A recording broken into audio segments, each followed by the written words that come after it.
All right, y'all, we are back and we are talking San Francisco 49er football. Brock Purdy, his injury, the timeline, Kyle Shanahan, he's hanging out with people. I see the chat already, hanging out with his players in Cabo. Have I seen anything like that before? We'll discuss that. And Trey Lance, what's up with him and his situation? We're going to get to all that and more right here on the San Francisco 49ers Morning Show. Let's go. Intercepted. It is picked off by Eric Walker. Over midfield, he'll run it all the way into the end zone. Touchdown. Cross Talk TV podcast. Peace.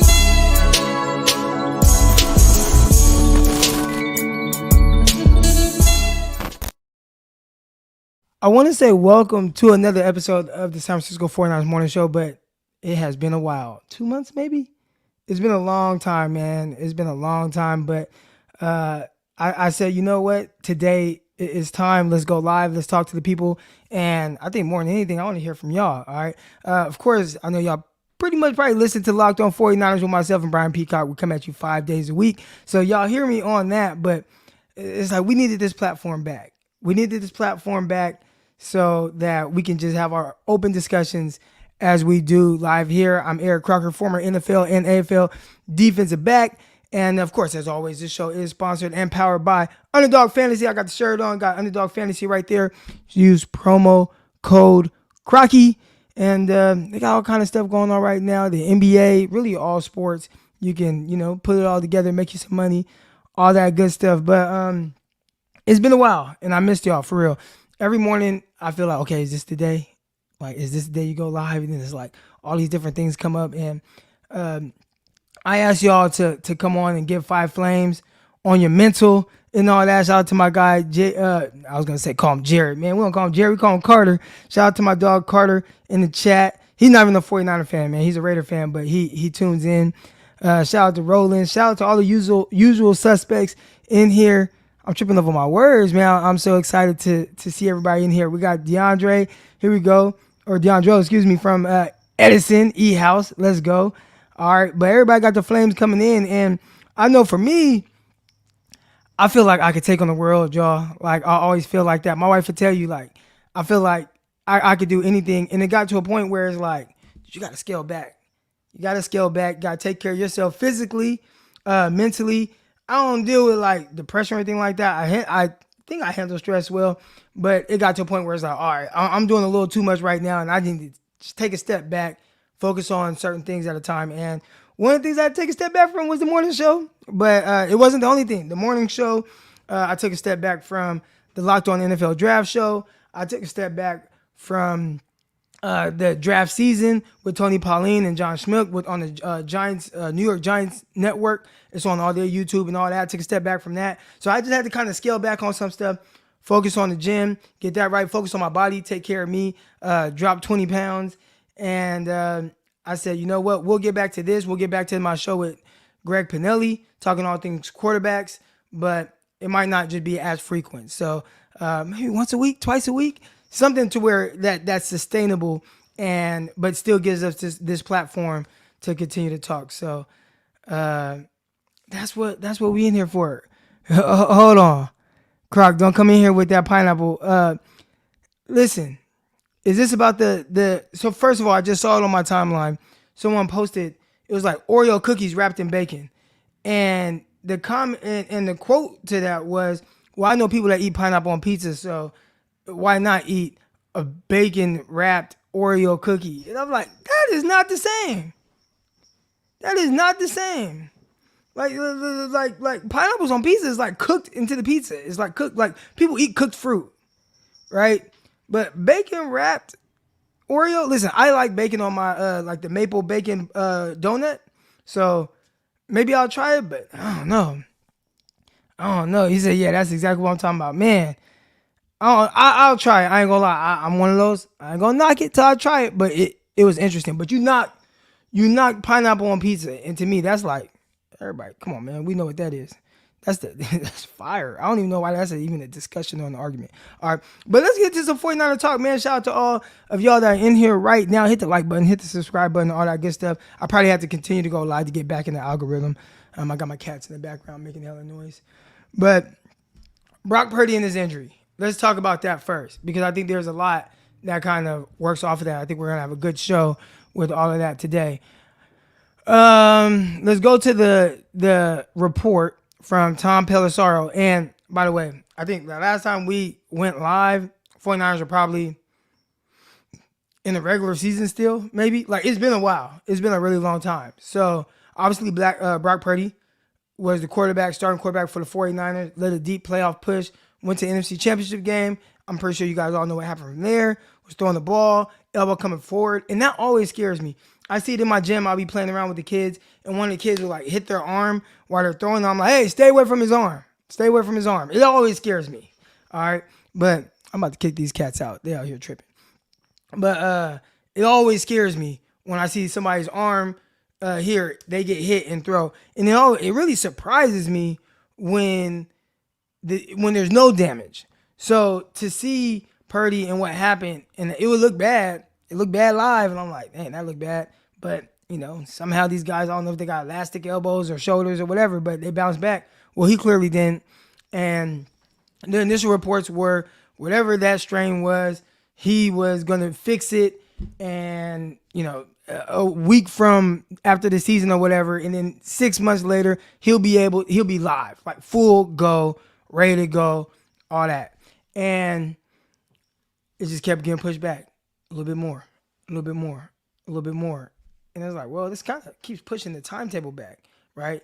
Now, to me, why this is significant is because a lot of his teammates have come out in support of him.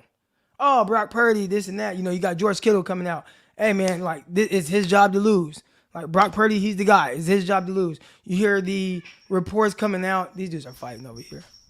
Get out of here. You hear the reports coming out that,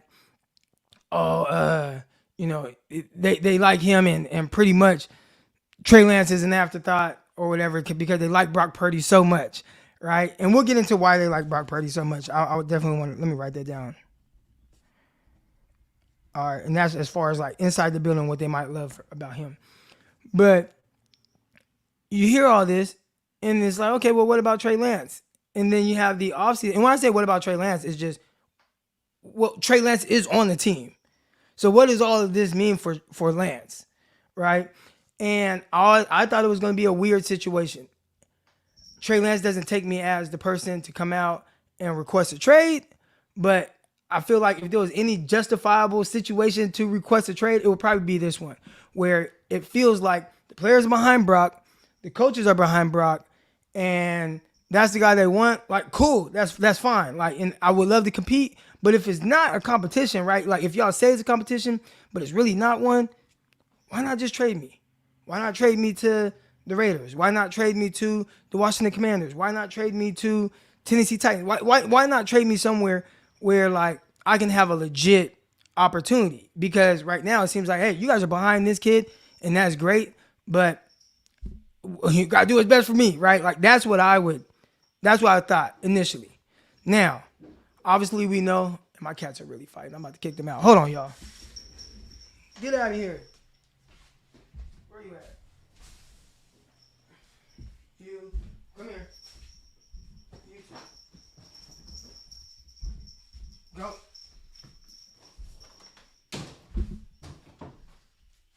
All right, we back. Dude was making too much damn noise, throwing my concentration off. All right, but to me, it felt like everybody's behind him. Now, you have the scenario now where Tom Pelissero, I'm reading it right now, Tom Pelissero, 49ers quarterback Brock Purdy, today visited Dr. Keith Meister, who recommended postponing surgery because of an ongoing inflammation in Purdy's elbow. Per sources, they'll reconvene in early March. So that doesn't even mean that he'll have the surgery early March. That just means they're going to come back, look at it early March, and see if the inflammation is gone so that they can potentially have this surgery. All signs continue to point I think he messed up there. There's a little typo. But point to a UCL repair that would have Purdy ready for the 2023 season. It's really weird because the timeline that they've given us this entire time has been, it's a six month process. All right. Now I got the birds outside. What the hell is going on? They don't want me to record, y'all. All right, but it's a 6-month process. He can start throwing at 3 months and he kind of build up. And then by 6 months, he is a 100% go. All right, he's a 100% go. And when you hear this, and it's like, oh, he'll be ready by the start of the season, 2023 season, it's like, all right, he'll be ready by 2023 season. But, like, is Purdy that guy? Like, is Purdy, and he played well. But do you just say, all right, Purdy's able to come in and without even having an offseason, without being able to really, truly work with the team and all that and be full go, he can just come in week 1 and boom, that's your starter. Now, maybe he is. Maybe he is that guy. But I don't know. I have questions about it because, it's still a small sample size, right? But maybe he is. Maybe he can go a whole offseason, doesn't need to work with the team, and then you can just place him in there week 1, and he's good to go. All right. We also have another doctor here, Dr. Narav Pandya. I don't even want to butcher his name, but we'll just say MD doctor. All right. Any degree of inflammation within a joint that has to undergo a repair reconstruction procedure, especially in a small joint like an elbow, increases the risk of infection. Post-operative stiffness and nerve issues. Waiting may push back a timeline, but is best long term. So basically, what it sounds like you're saying there is, yeah, this is something that, is probably, something that could happen within this. Listen, I'm no doctor or anything like that. We got to get Coach Desi on here. But it sounds like it is something that, hey, you got to take care of it. And if it pushes your timeline back, great. My issue is they have this timeline that they keep pushing back, but they want him to be the guy. And now Trey Lance gets the entire offseason. Now, that's great for Lance. But here's my other issue or my question. All right. And you guys can let me know. Here's my question. Yes, it's great for Trey Lance. But let's say Trey Lance goes out there, he does well, right? He's doing well. It's like, man, we see a nice little jump. It's awesome. He's had a good offseason. His progression looks good. He's throwing the ball well. This is all great, right? Does that outweigh what Purdy did in the regular season enough to where it's just like, hey, you're doing well. All right, you're our starter. I don't think so. When you listen to how the players are behind Purdy and Purdy winning actual games, right? Like winning actual games, 6, 7 straight games, whatever it was, multiple playoff games. I think it's almost, I don't want to say a lose-lose situation for Lance. Yeah, kind of a lose-lose. Because if you do well, guys like Kittle still want Brock Purdy out there. And if you don't do well, then, all right, you're going to get out of there anyways, right? But I just feel like it's a lose-lose situation.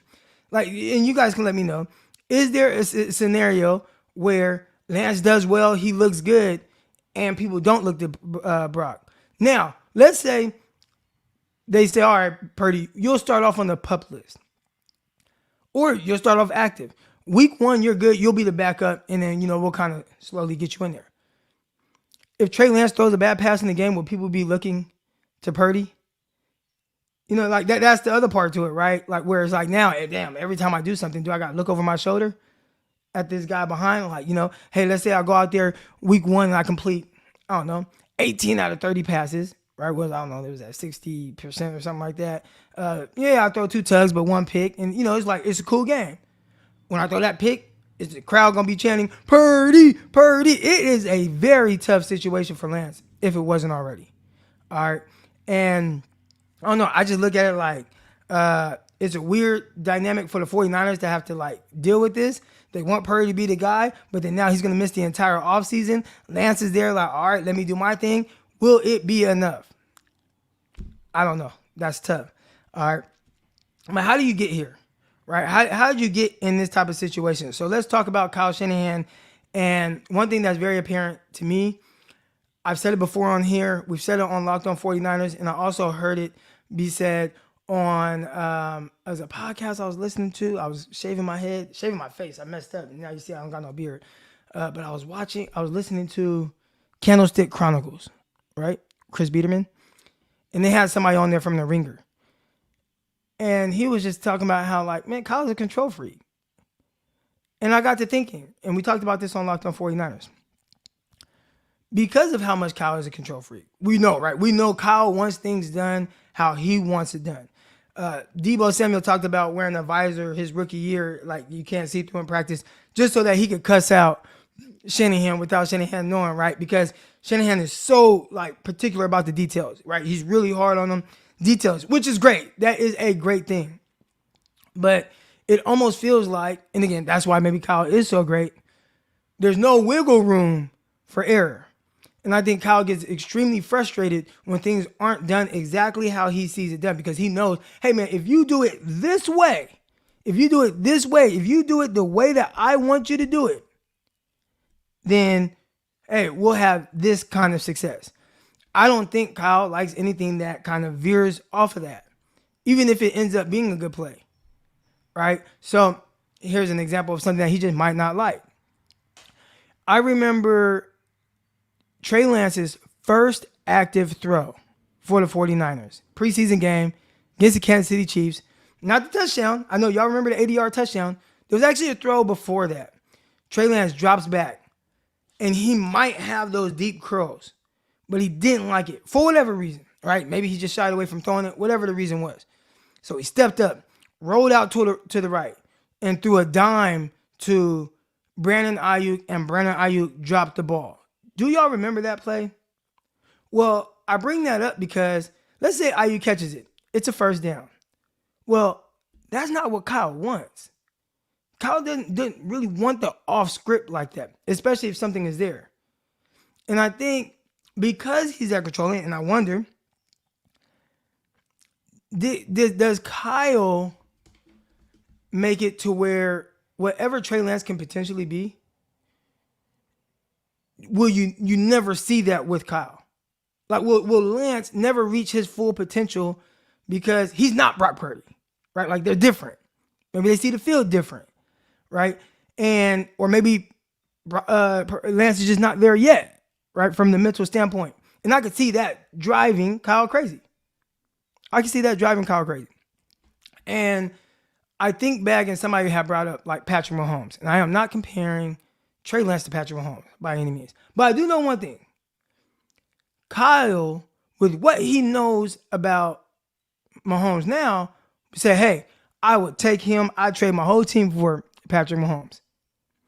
But if I had to bet, when Kyle sat down and watched Mahomes in college, he said, that is not my type of quarterback.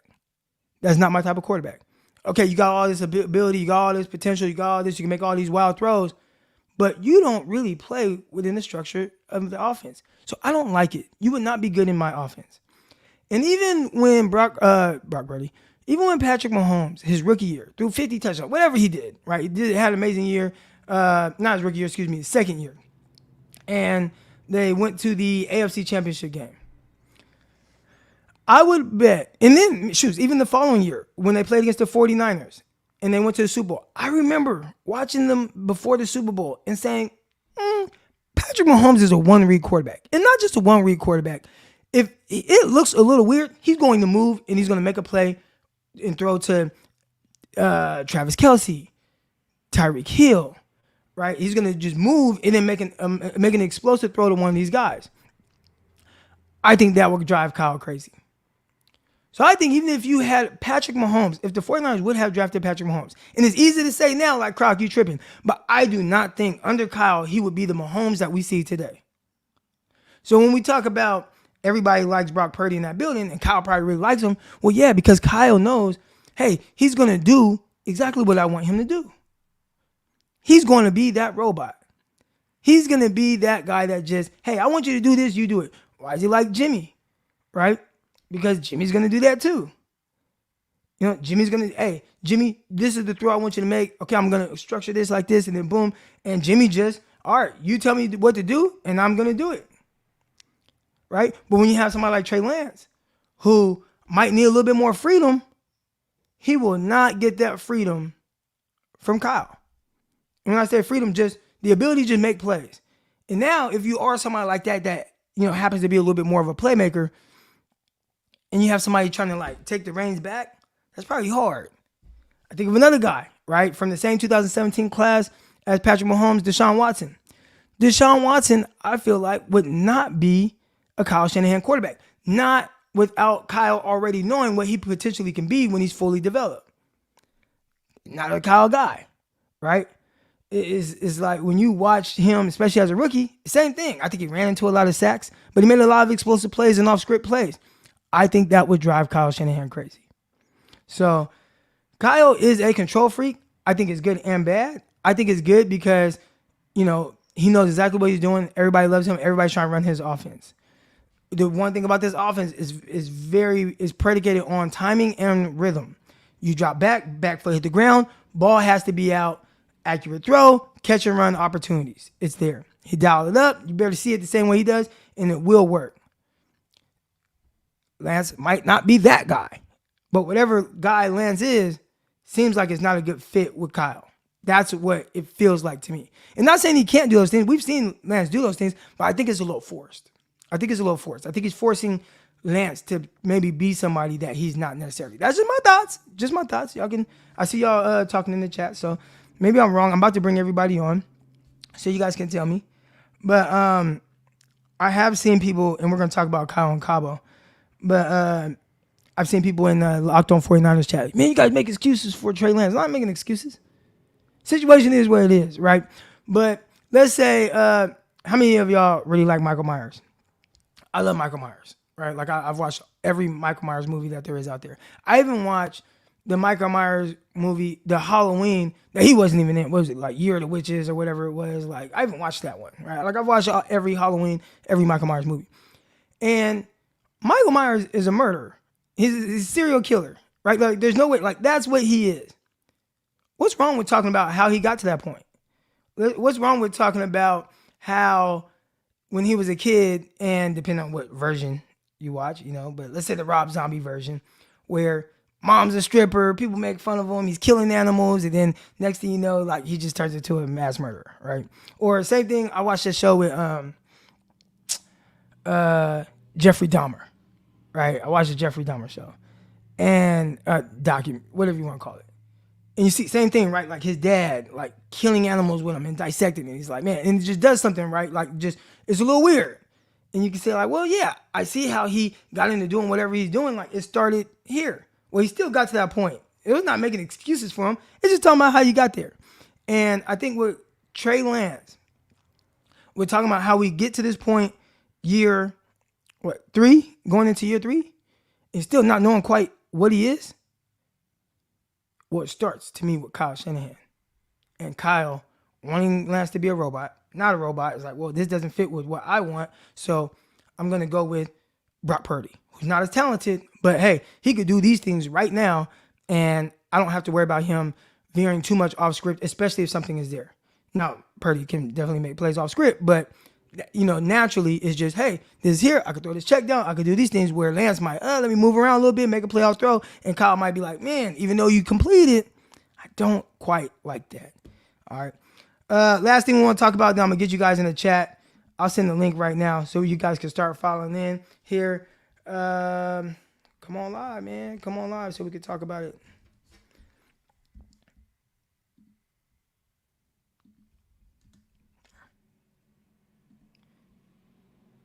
All right, here we go. Cabo. Kyle and Cabo. And Steve, I see your comments, man. I just bookmarked it. All right, so what are your thoughts on some of the players hanging with Kyle and Cabo? I will say this, and I've had cool coaches. I've had a lot of different kind of coaches. All right, so that's the one thing that hey, we're gonna talk about it. All right, we're gonna talk about it. But I've had all kind of different coaches, different coaching styles. I've had the hard asses, I've had the player coaches, I've had X's and O coaches, I've had all of them. I have not seen, to the extent, the head coach hang out with his players the way that Kyle does. Now, I'm not saying that that's wrong. I'm not saying it's right. I don't know. But it's pretty, I guess, interesting to see it that way. Even like a Rex Ryan. And I see, Rex Ryan was, I remember going out and seeing him in the bar and guys having drinks and stuff like that. But it didn't seem like a personal relationship with his players. And not saying you don't have that personal relationship in the sense of, man, how you doing? I remember him asking me. One thing about when you're at the bottom of a roster, you are a number. All right? You are a number. I was 41, right? Hey, 41, man, why you doing that, right? But Rex Ryan called me by my name. Like, hey, Croc, man, I heard you got your teeth pulled, whatever. Ooh, like, man, that gotta hurt. I was like, man, he knows my name, right? Like, that's cool. So Rex Ryan was a very, good players coach. He'd ask you questions, things like that. He'd talk to you about things off the field. Kyle, I think, takes it a step further, and it's something that I haven't seen before. I haven't seen a coach, and maybe it happens. I think I heard something about Sean McVay doing some stuff with the players from the Rams. And maybe it's like a newer generation of coaches. And maybe I just play for older coaches or whatever. I've had some that weren't too much older than me. But it is something that's just a little different. So I don't know. I'm trying to wrap my brain around like that dynamic. I liked when, and I don't think that this is something that's foreign, right? Tebow Samuel said, man, there's no decision. Kyle doesn't make any decision without talking to us about it. Getting the input from his players. I think that's pretty normal, especially when you have a captain's council. Most teams have a captain's council, and those players are kind of there to police the locker room, talk about what's going on. The coach will check with them. Hey, you guys check this. They'll discuss it, things like that. Like that happens. You have that. But it's like, hey, we're going to go, we're going to hang out, we're going to party, we're going to drink. We got to watch. Like, I have not personally seen that. Maybe it happens. But it's just not something I've seen. So it's a little different, unorthodox to me. But, yeah. We got K Dot here. And I put it in the chat. You guys can come on live. I think I put it in the chat, right? Yep. You guys come on live, man. Talk about whatever it is that you want to discuss about the team. Croc, did you call your coach by his name or call him coach? I call my coaches coach and their name most of the time. Or I might just say coach. I think if I remember correctly, Dennis Thurman, a lot of guys call him DT.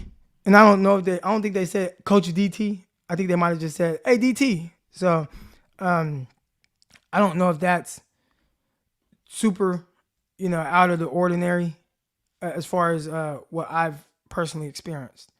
And that's why I try to bring you up, man. Like, what have I experienced? So here we go. Let's see. I know I had some here.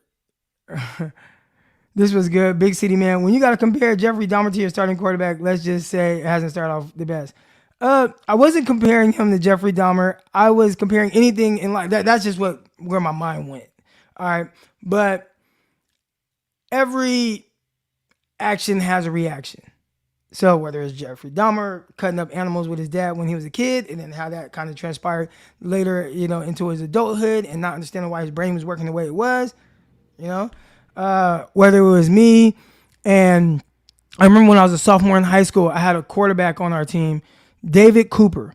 And David Cooper ended up being like the number 3 baseball player in the nation coming out of high school. This 2005. We were in the same class. And Coop, he went on to play Major League Baseball and everything. But I remember when we were sophomores in high school, we're at practice, and Coop said, yeah, nobody on this team is going D1. Just not fast enough. Not, in football, right? I mean, he was going D1 in baseball. But, nobody's going D1 in football. Not fast enough. We don't have any D1 prospects, blah, blah, blah, right? So, and a few guys went D1.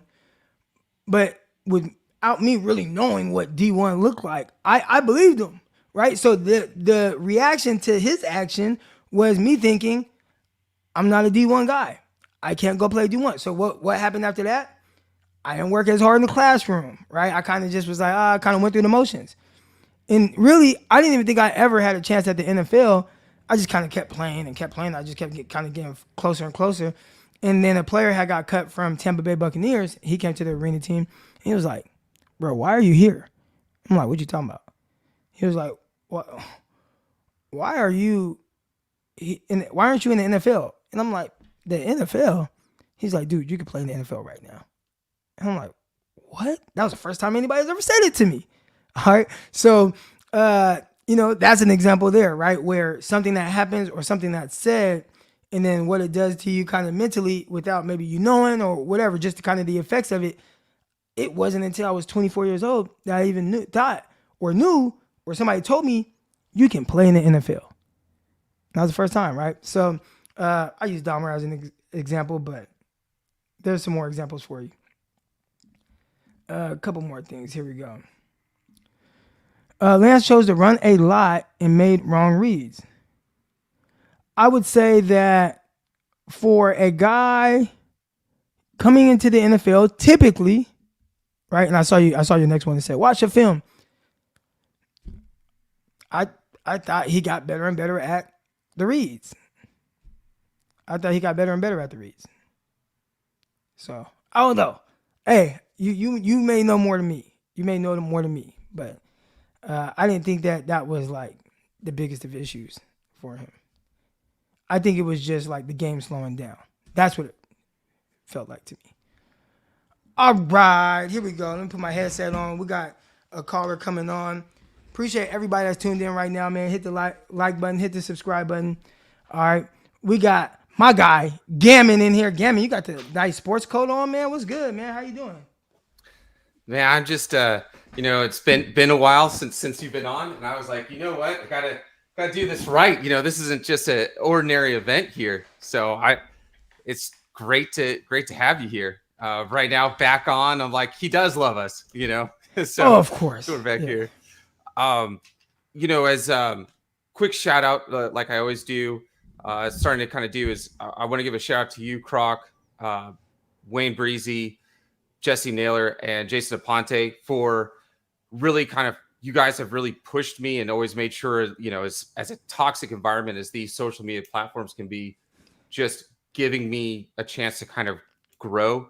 And as silly as it is, being on kind of like a, sports podcast, it's helped me out professionally and personally. So I want to say that. That was awesome.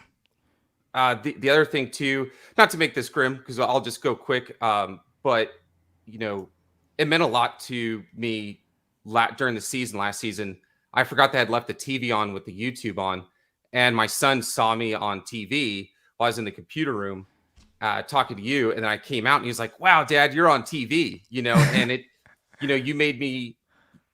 you set me up to look like a superstar in front of my son, and that meant a lot. And so I am in the military, and things can happen. I don't like to think that way, but I know that's a possibility. But something that I would really appreciate if you did honor is if something were to happen to me, if I were to deploy and something were to happen, it would mean everything to me if you took my son to a 49ers game.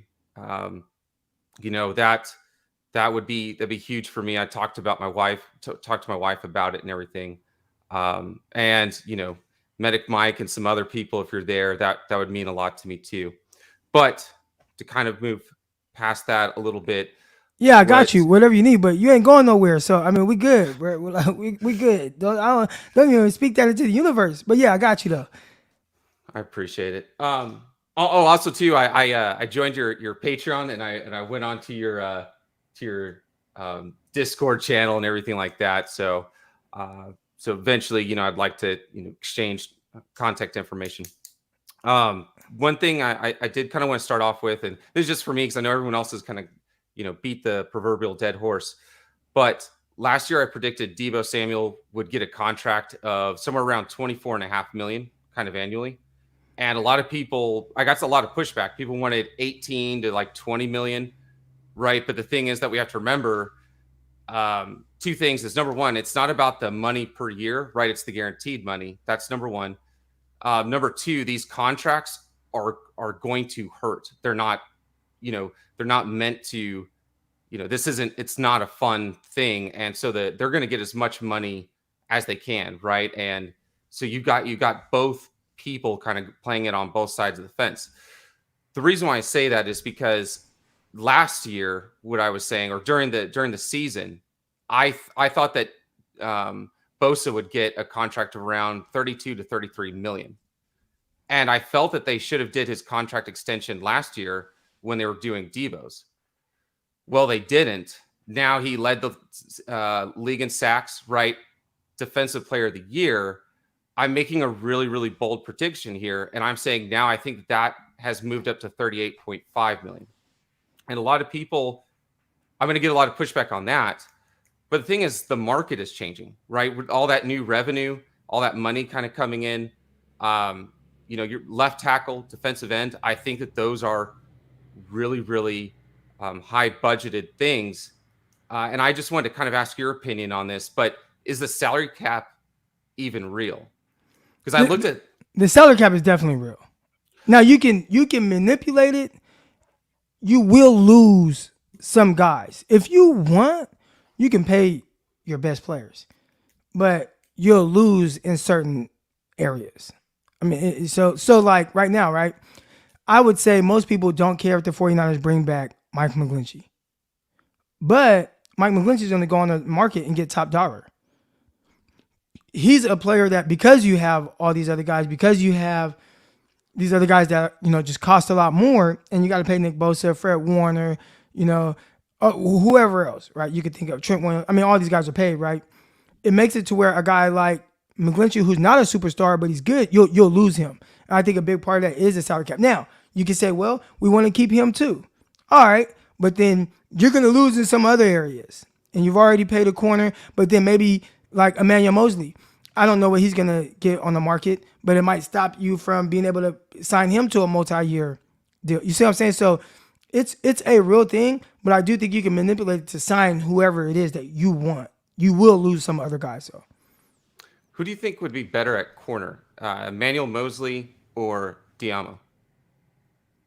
Mosley has been a better starting cornerback than Lenoir. I'm sorry, I meant to say nickel. I meant to say nickel. If we did re-sign Emmanuel Mosley, who do you like better at that nickel position? Because you've always kind of referenced the nickel position is really kind of an intricate position to play. I thought, and this is going back a couple years, I thought that the 49ers would let Kwan Williams go because they had Emmanuel Mosley to be able to play in the nickel. And at that time, and a lot of people forget this, but in his first 2 years, Mosley played a lot of nickel, especially in the preseason. And so, I think he'd be tremendous there. But obviously, the need for him to be outside is more pressing and definitely more valuable. So, if you were to say, I know that's kind of a long-winded way of me saying, I think Mosley would be the better nickel. But okay, yeah, that's what I was thinking as well. And I'm really excited to eventually, when we start getting into the draft again, because I wanted to tell you who my draft crush is. As far hold as on, not yet. We go get to the draft. Maybe like next week or something. We'll start talking about the draft. Okay, all right, for sure. Another thing I was kind of thinking about is I really do think that Eric Armstead and McCaffrey will be getting extensions, right? Because we're acting like the 49ers aren't going to have a lot of cap space this year. But the way that Armstead's contract is set up, because he has 2 voidable years in his contract when he did his initial big day payday contract. And in there, I don't remember exactly where, but I just kind of remember I read about it last offseason.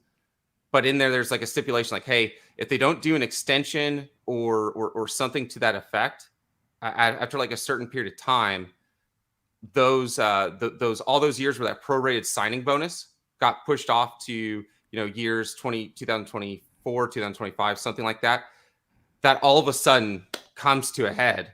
And then where you're looking at where you're paying Armstead $25 million in his last season, you're immediately paying him $31 million, which would just be insane, because probably by that time the amount of money that you're paying Armstead and Bosa for that year would just be astronomical. So I really see it as like they kind of have to do that to extend him.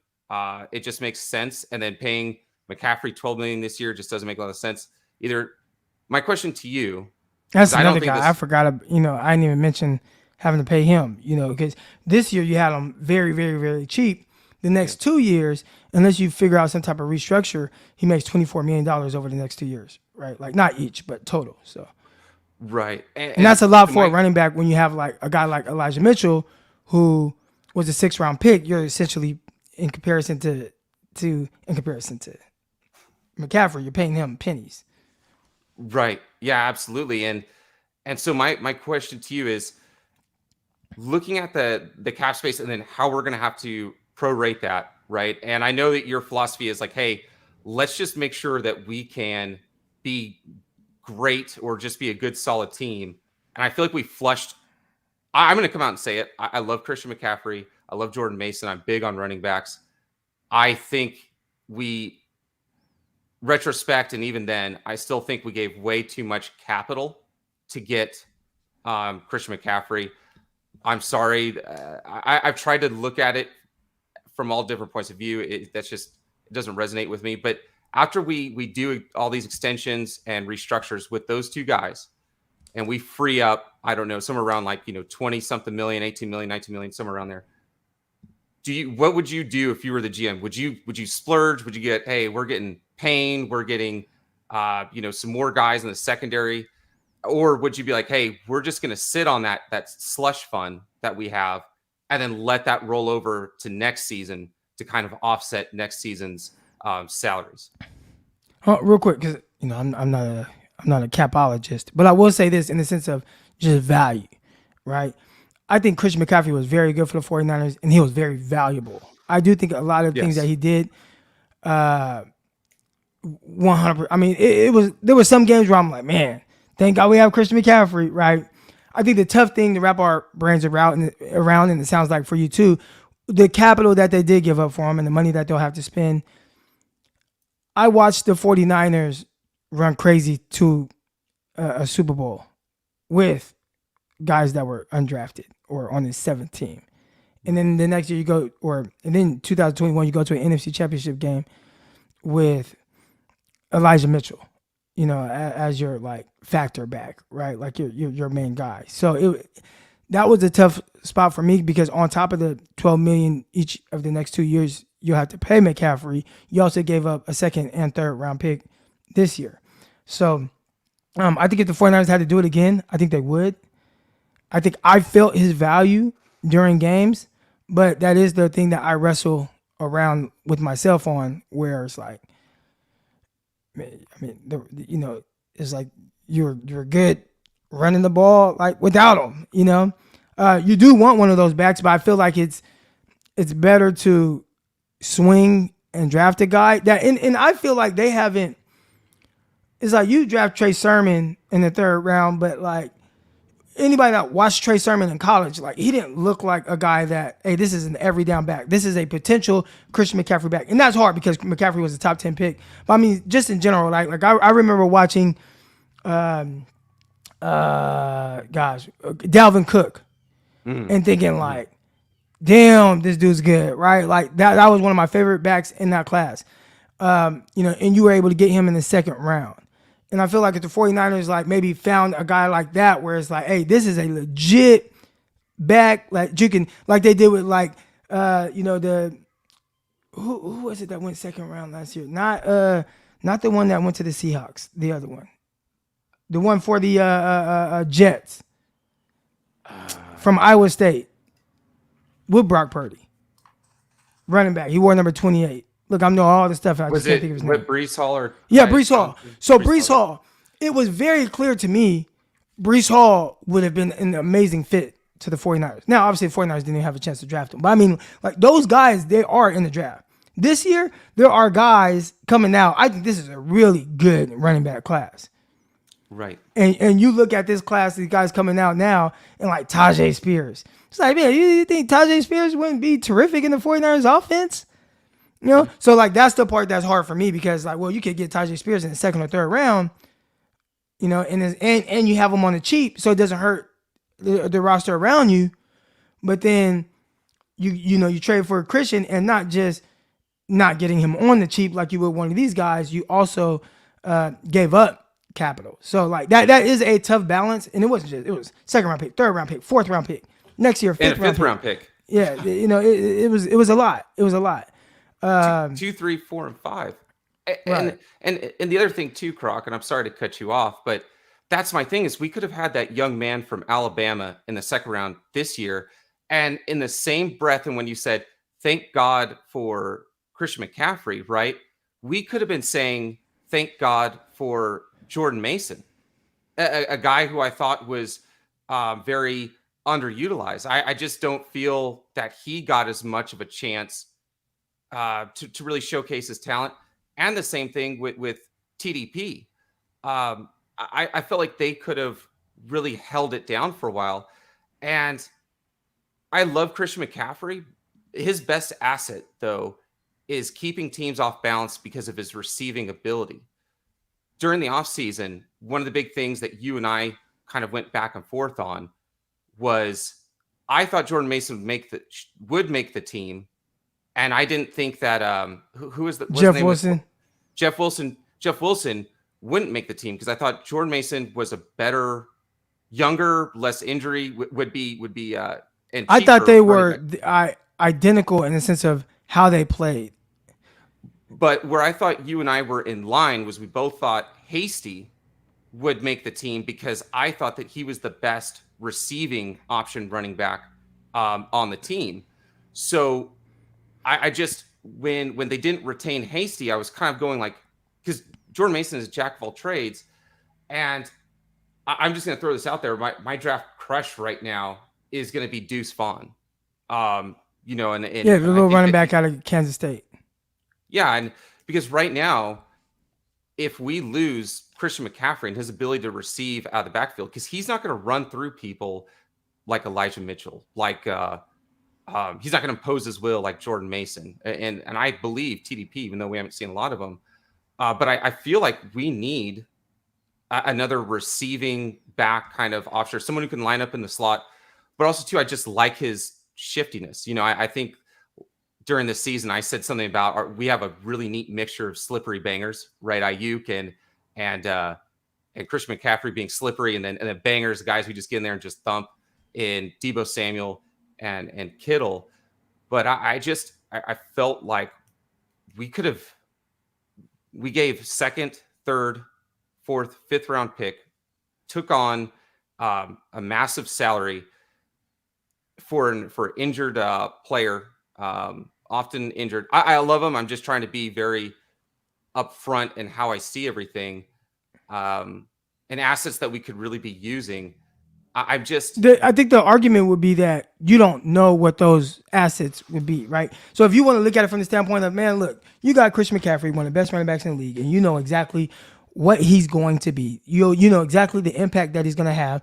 You know exactly how you could do things, and it kind of dictates what the defense does because they pay so much attention to him and how free up other guys, right? So just from that standpoint, it's like that's why you pay that, as opposed to, hey, I don't know what this second and third round pick is going to be. It might be Drake Jackson, who was a healthy scratch at the end of the year. It might be TDP, who he barely played, right? And and then it might be Danny Gray, who, what do you have? One reception on the year? So those are your second, third, and fourth round picks that, from this past year. Now, maybe you strike gold, and the 49ers have done an amazing job of drafting in those mid to late rounds. But I think as far as giving up that capital, it is more so about, hey, we know exactly what we're getting with McCaffrey. I'm trying to look at it from their perspective because for me, I would not have done that trade, but I do appreciate what he brought to the team. I do want to get to some of these tweets real quick.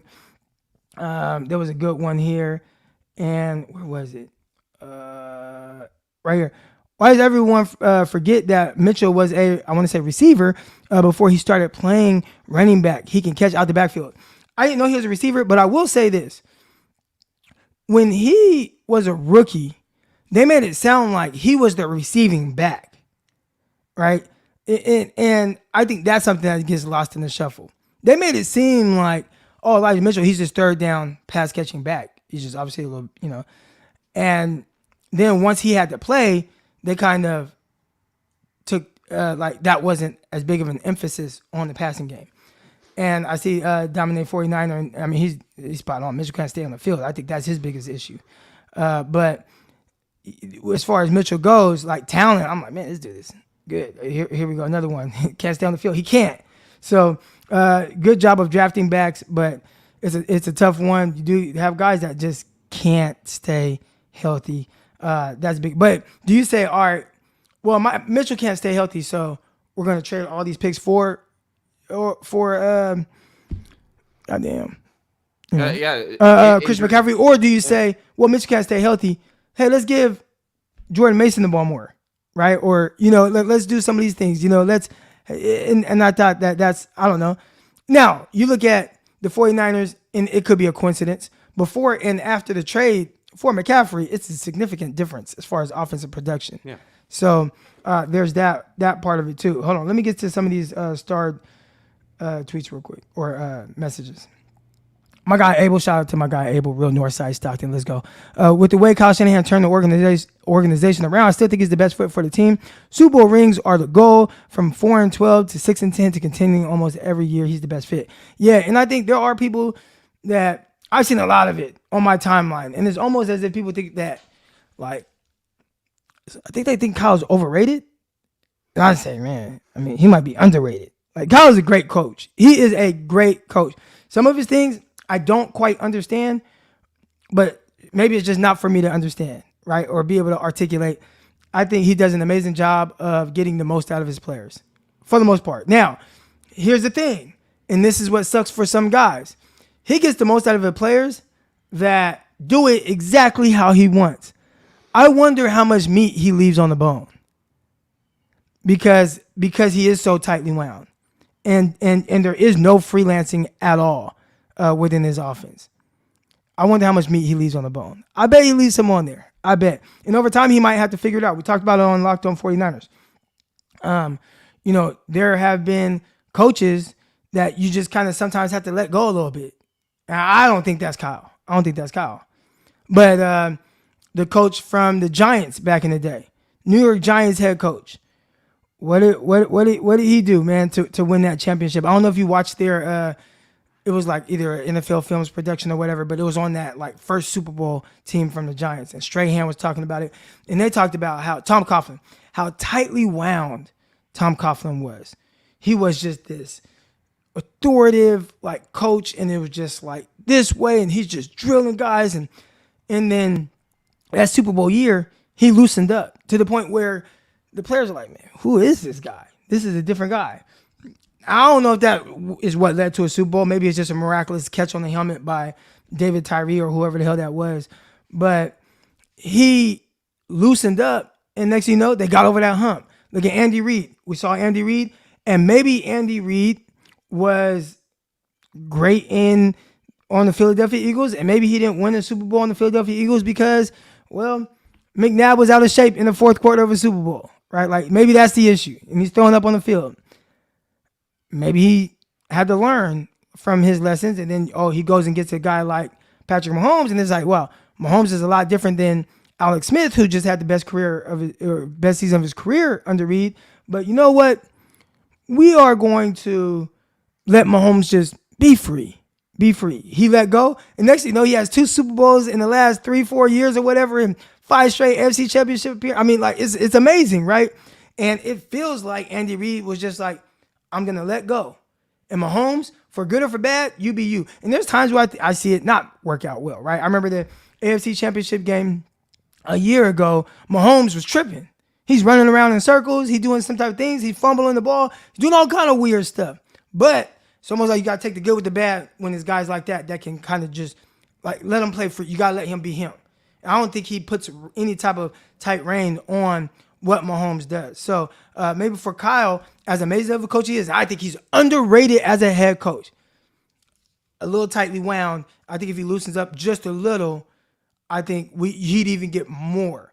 I think there are guys that could play football and play for the 49ers, and it's like, because of how Kyle is, you're just not going to do it. Remember, guys, Kyle said, and he said this out of his own mouth, if guys were healthy, Ayuk would not have played as a rookie. And we're talking about a guy who had a really good year, who people were like, oh, this is going to be the wide receiver 1 next year because he was so good as a rookie and had like 800 yards, whatever he had, right? Like, Ayuk had a good rookie year. And it's crazy that Kyle comes out and says, well, he wasn't doing what I wanted him to do. And if I would have had anybody else to play, any of the healthy receivers, he would not have gotten the production. He would have not played. Then next year he starts the year in the doghouse. When anybody that was at that training camp, he's going crazy.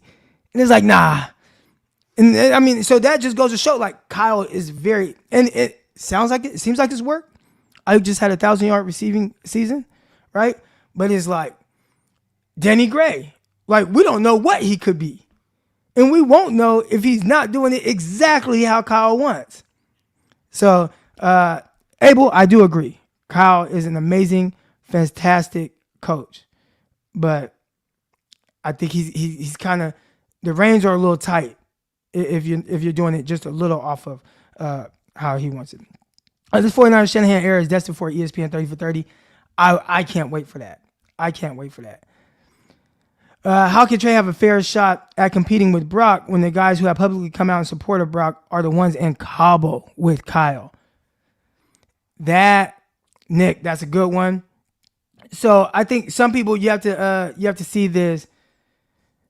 You have to see this a couple of different ways. Fair shot. Like what is fair? Right? Like, is fair just, hey, you go to practice, if you ball out, then we're good? Or is it, hey, you go into the game, you ball out, then they like you, right? Like Brock Purdy came in, he played extremely well. Oh, we like him, we're behind him, right? So maybe Trey just has to do something to get the guys behind him. But it is tough that, because it's somewhat controversial, and you can tell me how you think, because we haven't talked about it. I think that Brock Purdy played very well. I think that how 49er fans view it, I don't think it's like to that extent. Right? Like if you ask most 49er fans right now, hey man, you can have Aaron Rodgers or Brock Purdy, right? All things created equal. Money, everything. All things created equal. You want Aaron Rodgers or you want Brock Purdy? They probably say Brock Purdy. And I think that's crazy, right? But he did a lot of things very well. I still see how he was able, like a lot like Jimmy, able to take advantage of an advantageous situation. I got these guys. I'm just going to make sure I get the ball in their hands. They're going to have great run after catch opportunities. I can make a play off script here and there. I think he did that better than Jimmy G. And boom, we're winning. Well, yeah, the defense is playing their best down the stretch. I think that helped a lot. I remember against the Commanders, it was like they forced turnovers like 3 or 4 times and set the 49ers offense up in scoring position, right? So it's a really good team. Not his fault, but I think there's some things that's a little what's the word I'm looking for? Exaggerated with how he played. It was a sensational season. I think Lance will have multiple chances and opportunities. And just speaking from a human standpoint, because we forget about the psychological pain that these guys go through. And I was watching a little quick story on Arian Foster, the running back, right, from Tennessee, and then, more popular known for the Texans. He's talking about how he had like 11 surgeries and just what he just put his body through. And he said if he could do it all over again, go back and play football, he said that he wouldn't. And, I just think about that psychological toll. And I'm just right now, I'm just praying for both these guys are in their 20s, early 20s. And I'm just hoping that they get better. And I remember when Aaron Foster was talking about those injuries, and it just reminded me of a story that you had brought up when you were playing for the Jets, how you couldn't even walk and they were putting some anesthetic or whatever it was in your ankle, and you knew that you couldn't, your tendons, ligaments weren't supporting you on your lateral movement. Oh, that was in the Arena League. But yeah. Oh, okay. Yeah. You're and right, I just remember I was going like, but you were just talking about like it was nothing. And I just remember I was going like, that's, your body, like that's crazy that you were doing that, but you were so blasé about that kind of punishment that you're putting it through. All I want is I just hope that both quarterbacks have a chance to heal, right? Brock Purdy isn't known for having the biggest, strongest arm. I don't want him coming out there and overusing it, trying to throw the football. Give him 4 weeks in the season, whatever it is. Let him heal. I don't want a Alex Smith kind of thing going on where he gets hurt, comes back too early, gets hurt again or overstresses it. It's not important. It's not that important. Same thing with Trey Lance. He needs as much mobility as he can, as humanly possible, because he's not going to be able to break on the outside. He needs to go for inside, and his ankle's kind of a big deal. So I'm hoping that he gets enough time to heal. I'm even willing to throw out Baker Mayfield. I mean, just to kind of stir up some controversy. So I have a question. All right. And we talked about this last night, Locked on 49ers, myself, Brian Peacock. Make sure y'all tune into that. It's a weird situation for the 49ers, right? Like, we know it sounds like Brock Purdy won't even be ready to be like full go until week 1. So whether he's starting week 1, whatever, but he won't be full go till week 1. So you got Trey Lance.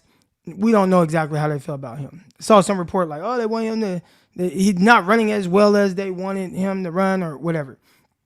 I think he runs well off script. I don't think he's a great design runner. I don't think he's a great design runner. Yes. Would you say, all right, for this offseason, we know we got Trey Lance. Do we want to bring in Baker? I've heard my guy Peacock thinks Matt Ryan, but it'd be interesting to have Matt Ryan in here. I would really like to have, though, somebody like an Andy Dalton or somebody like a Baker Mayfield. It's insane how far and how fast Trey Lance has progressed. During the last offseason, I said one of the big things I wanted to do was start sliding, protecting himself, and then stepping into the pocket. And he actually was stepping into the pocket and doing these things. And what's neat about Lance comparatively to Brock is that they're both sponges for information, but Brock has developed some bad habits that he has to unlearn and learn some new ones. Whereas what bad habits? Okay, hold on. First, I'll tell you what I think the bad habit might be. The only thing that I see that is a little interesting with Brock, as far as a bad habit, like something I saw over and over, right? Because there was a time, I remember against the Raiders, right? He like rolls right, then he throws across his body, and it's like, hey, don't do that. You can't do that, right? Or he try to throw downfield and he like throws a pick. Like, okay, that's not your game, right? He doesn't have a big, powerful arm. I'm not worried about that. I think the thing that it's not even worrisome, but I think he has a tendency to want to always escape to his left. And I think that's something that I saw over and over and over. And I didn't understand why. So I guess if there is one bad habit, I'd say like that was the one thing that I saw like consistently happen. I'm like, why does he keep doing that? Aside from that, I think he played very well. So, but go ahead. Yeah, and I'm going to be honest. If I had a choice to escape to my right to McGlinchey's side or to left to the the silverback, I'm going to the left. But you're right. I mean, doing that wheelhouse maneuver to the same side every single time, is not good. But for me, I think that because he doesn't have the strongest arm, which I'm not gonna lie, I think that's exaggerated too. That his arm isn't strong. It's got a little bit more pop to it than I thought or I realized. But I think that he needs to just put the ball in an area and let it go a little bit more. I don't think he has pop like it. I don't think he has. I'd say, I think when he has short to intermediate all his cleats in the ground, as JT O'Sullivan says, he can make the throws. Yes. Right? Yes. I would say that he does lack some velocity on drive throws. And a lot of people, we've talked about it here, when people think about big arms, right, they think a big arm is being able to throw the Brock Purdy touchdown to George Kittle against the Commanders, right? Where it's like, well, you threw this ball 50 yards. And it's like, that's not what a big, powerful arm is, right? Like Josh Allen has a big arm. He can, there's throws that other people just won't attempt, but he knows that with his arm and the velocity, it could be a 30-yard pass. But that 35-yard pass is 10 yards off the ground the entire time. Right. It's a missile, and it's going to get there before a closing safety can get there. Like, that's a big arm, right? So when we talk about, like, velocity with Brock's arm, like, Brock can't do that. He can't do that. He has to be better with his timing and things like that. Now, here's the great thing. You don't have to be that. You don't have to be. I mean, shoot, Josh Allen, I think because of that, he gets himself in a lot of trouble a lot of time, right? Like he makes what people say, oh, that's a bad decision. Well, it's a bad decision because he thinks he can make every damn throw. So if you do have a guy like Purdy who he knows, that's really not a throw I'm capable of making, so let me throw this, right? And there are other throws too where we'll continue to kind of see his game. I mean, we're 7 games in. I don't know. He could end up being goddamn amazing, and I've heard like Drew Brees and stuff like that. But some of the throws, we'll see what how he starts to understand what he can and cannot do, and those things will start to become more and more clear. And that's what happened with Jimmy Garoppolo. I remember watching Jimmy G, and for the first couple years, right, 2 years that he played, my whole thing is trying to see, okay, who is he? Like, what is he? Right? And it's the same process for Trey Lance, right? Like, who is he? Yeah, he's only played 4 games. It's hard to find out who he is in 4 games. With Brock Purdy, it's only been, 7 games or so. So I'm still figuring out, okay, who is he? Like, what exactly? But over time, you'll know. And then he'll know. And Kyle will know. And then we'll know exactly, like, all right, he can't be in these type of situations, or he can't do this, or he can't do that. But, hey, man, he could do this, and this. And I think that's something. So as far as the throws that he's able to make, to me, that's clear. Yeah. I know what throws he's capable of and what throws he's not, but there's still ways around it. Clearly, we just saw it, that you can win without him having to have a powerful arm. But I don't think it's overstated that he doesn't have a powerful arm. It's not. I mean, I don't think he can hit sticks a receiver on a 25-yard outbreaking route, with 30 seconds left to go, that the defense knows they has to throw it in the same manner that Lance could, right? And that just out to that boundary, that sideline. But for me, a lot of people think about Brock Purdy, how he always scrambles in reverse, right? So Lance, what I like about him is because of his height, because of his size, he can climb into that pocket, probably take some of those hits a little bit better and be less affected than somebody like Brock Purdy, and throw. Can he take those hits more effective though? I mean, they're both taking some hits. They're both hurt. More effective. I think more effective. You just mean like his body is more built to take a hit. It's a little bit more. Just don't have a 300-pound guy jump on your back while you're running a QB dive. Right, but and he's able to climb into the pocket naturally and throw over his center's head. Right. What I want to see Brock Purdy do is step into the pocket, but because he is 6'1", because he took a lot of shots to the ribs. You brought up Drew Brees. Well, Drew Brees had 11 rib fractures, and that's when he got that specialized rib protector side, plates that he had. Because if you watch his last few seasons, he had these big bulky rib protecting pads, and Brock takes a lot of punishment to his ribs unnecessarily, I think. But if he needs to step into the pocket.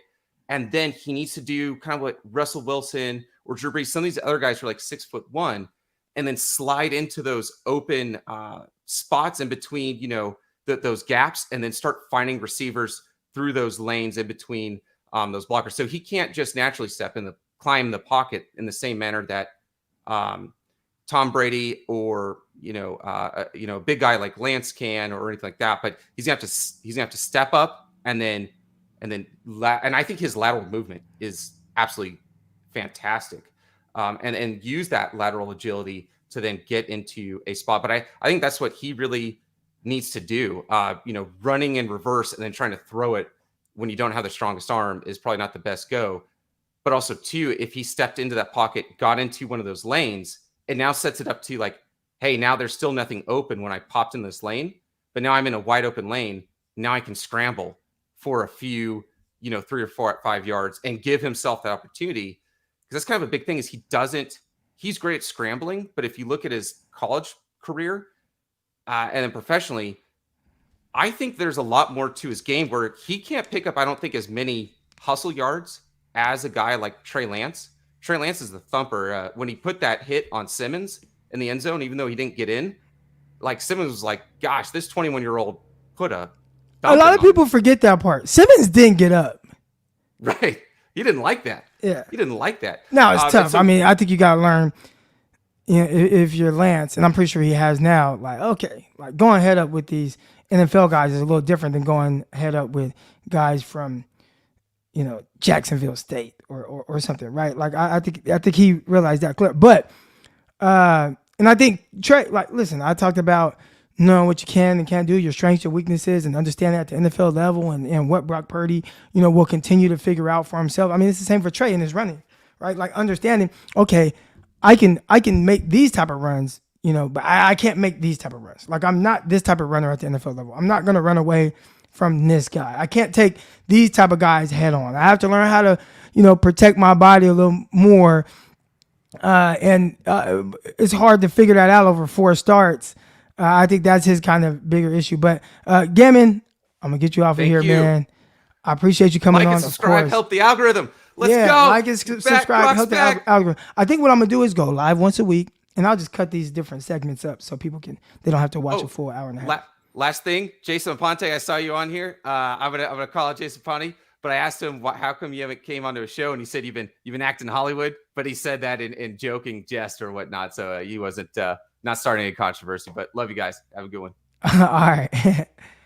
All right. I am back. I see some of my guys in here. My guy Jesse Naylor in the chat. I saw Ponte up there. I saw him in the chat. Shout out to my guys, man. I know it's been a while. A long time. I'm going to get back in the groove of it. I just had to figure out like how I'm going to do it. And I didn't want to go live. Like this is just me going live random right now.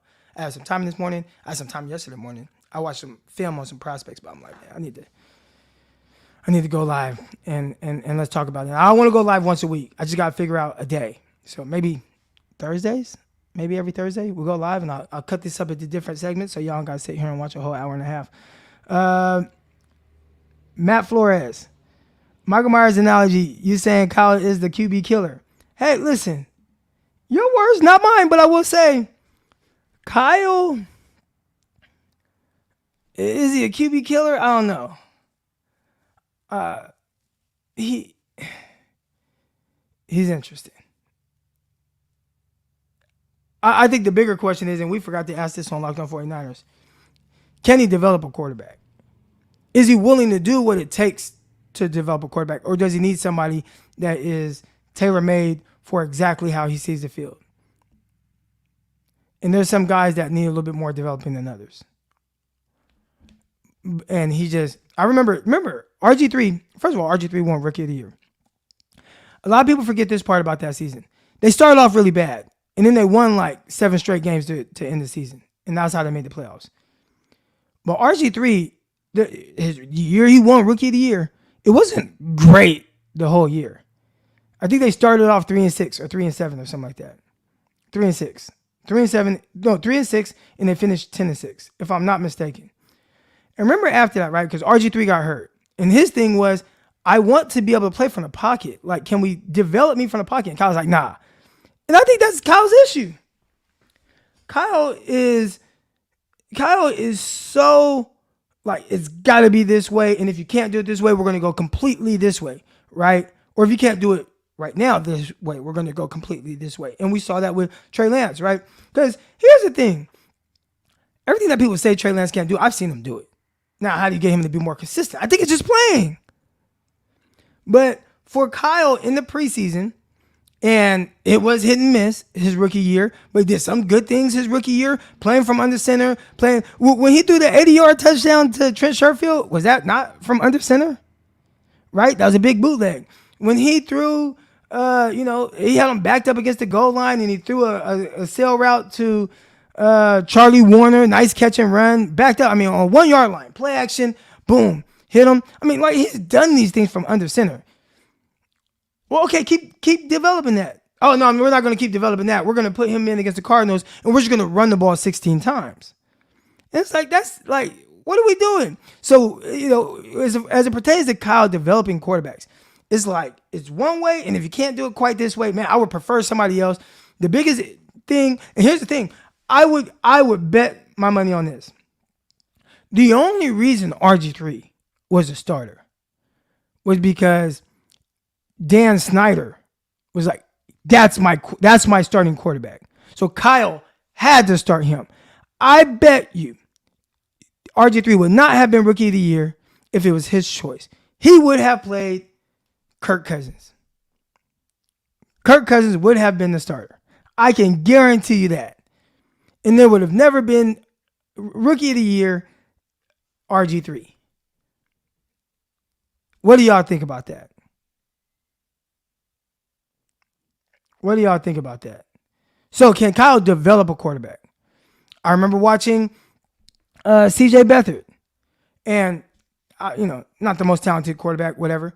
But CJ had a nice little skill set. And there were some games where I was like, man, I remember watching them, and maybe this is just a one-off, and this is something that tight ends or backups do. But he went toe-to-toe with Aaron Rodgers, right? It's like, man, wait, can he figure out? And then it's like, nah, that's all you'll ever be. And maybe it is. Maybe that's all he was ever destined to be. But, it's interesting. The big question when Kyle drafted Trey Lance was, can he develop quarterbacks? I think he needs somebody that's ready-made for his offense. I don't think that he's a guy that can be okay, I'm going to develop this guy who I need to develop him into what I want. I think he needs a guy that what he wants right now. That's what it feels like. Y'all let me know. Amazing coach. Kyle's an amazing coach. He's an amazing head coach. He's an amazing offensive mind. I think I hope he's the coach for the next 15 years or for however long. I think as long as he's the coach, you'll have a very physical, tough team. There'll always be a tough out. All right, always. But I think quarterback, I think he needs that Brock Purdy.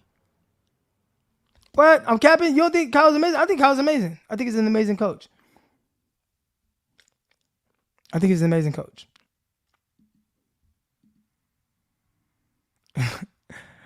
All right, y'all. Oh, no. I still got some more. Here we go. Instead of moving up to get Jay Williams' sermon in TDP, let's talk about the running back position in the draft. You really think the offense did what it did without CMC? I don't think so. I'd say I've seen the 49ers go to the NFC Championship, 2 NFC Championship games and the Super Bowl without CMC. I think when you have him, you utilize him as such, and I think it helped a lot. But, I've seen them do it with guys that you didn't have to pay $12 million a year and didn't have to give up a second, third, and fourth round pick for. That's not it, to take anything away from CMC. He's amazing, and he definitely helped in this situation. But I'm just saying, I've seen the offense look good before that. Now, this year, he definitely made the offense better. Was that a combination of getting guys back, healthier, Jimmy Garoppolo starting to kind of hit his stride because he didn't have the offseason? I don't know. A lot of different things to take into account there. A lot of different things. Dameon Pierce, running back for the Texans, was a big steal in the 4th round. Big steal. He was really good. Can he play for Kyle, though? Because Kyle, it's like, he's different. He's a little tightly wound on the rookies. Kyle likes mediocre quarterbacks. I think Kyle likes guys that are going to do exactly what he wants them to do. And a lot of times that tends to be more of a mediocre quarterback, talent-wise. A lot of times that tends to be a little bit more of a mediocre quarterback, talent-wise, but not as far as production. And I think he does a lot to get them a lot of production out of mediocrely talented quarterbacks. Yes, because they're going to do what he says, right? It's like if I one of the harder things is, like, think about it like this, right? Like guys that run the 4-2. It's hard to get them to be good route runners because it's like, bro, I'm hella fast. I can just depend on that. So, it's different to get them to buy in to being a terrific route runner. And then when they do, then they're just, they're Tyreek Hill. Ain't many Tyreek Hills. You got to buy into it. I hope RG3, I'm going to reach out to RG3. I'm going to see if we can get RG3 on here. We don't follow each other on social media, but he's very active, so I'm going to see if I can get him on here.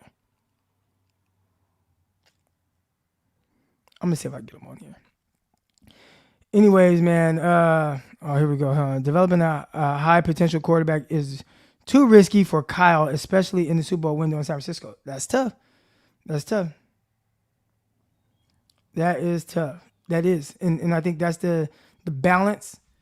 He's trying to,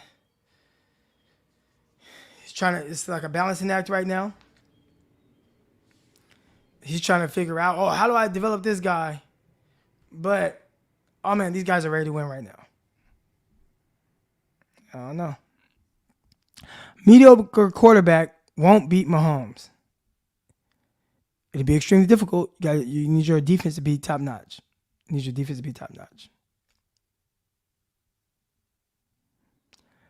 All right, y'all, man. We out of here now, man. I appreciate everybody that kind of, welcomed me back. We had over 200 people in here most of the time. Love y'all. Appreciate y'all. And it's always fun coming on here talking 49er football. I will try to cut these up and put them in different segments if you missed part of the show. Really, truly love and appreciate each and every one of y'all. And I hope y'all have an amazing day. And we'll be back soon. All right, I'm out. Peace. Intercepted. It is picked off by Eric Rocker. Over midfield, he'll run it all the way into the end zone. Touchdown. Crop Talk TV podcast. Peace.